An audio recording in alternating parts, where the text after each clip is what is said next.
कार्यकर्ता म्हणून काल मी ती मागणी केली। तो भाजपचा पारंपरिक मतदारसंघ आहे ही वस्तुस्थिती आहे।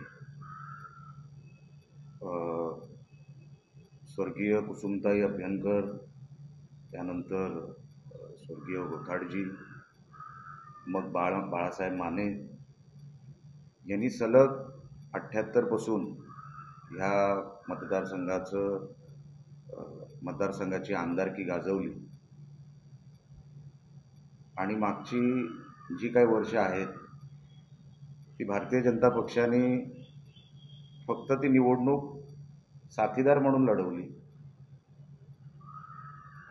तो युतीचा धर्मच आहे, त्याच्यामध्ये माझं काय म्हणणं नाही,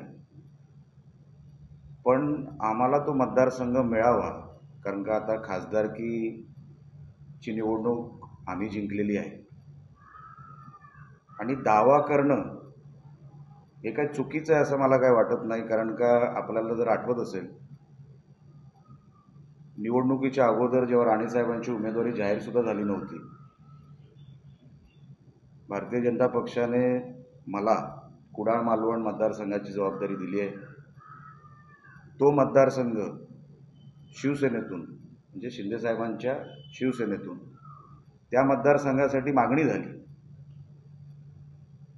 कारण नसताना, पण ती त्यांनी मागणी केली तेव्हा आम्हाला काही वाईट वाटलं नाही। ठीक आहे, प्रत्येकाला अधिकार असतो, त्यांचा जिल्हाध्यक्ष आणि सरचिटणीस जिल्ह्याचे त्यांनी ती मागणी केली होती, पण फक्त ती मागणी केली होती म्हणून मी मागणी करतोय असातला भाग नाही। आमची जर मतं तुम्ही बघितली, ह्या वेळेला साहेबांना काहीतरी 74,000 मतं पडली आणि ही 74,000 मतं मी अपक्ष उभा असताना मला 41-42,000 मतं मिळाली। बीजेपीची पारंपरिक तिथे 40-45,000 मतं आहेत। ती बेरीज बघितली तर सहज ती सगळी भारतीय जनता पक्षाचीच मतं आहेत ह्याच्यातून ते सिद्ध होतं। आणि ती मतं जर आम्ही ती मतं घेतली आहे, आम्ही फक्त त्या मतदारसंघात 10,000 मागे आहोत आणि म्हणून मला असं वाटतं की रत्नागिरी विधानसभा मतदारसंघ हा आम्ही लढवावा, पक्षाकडे आम्ही तशी मागणी करणार आहोत। पालकमंत्री तिकडे उदयजी सामंत आहेत, आमचे संबंध चांगले आहेत, पण पालकमंत्री म्हणून त्यांना जे डिलिव्हर करायला पाहिजे होतं तसं त्यांनी ते डिलिव्हरी दिलेली नाही या लोकसभेला।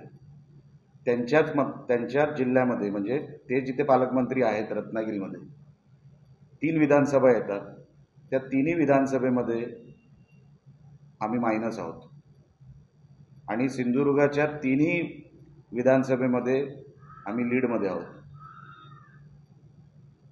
खरं तर ह्यावर उदयजीच बोलतील, ते का लीड देऊ शकले नाहीत, का ते मिरवणुकीला येऊ शकले नाहीत, हे सगळं ते सांगतील।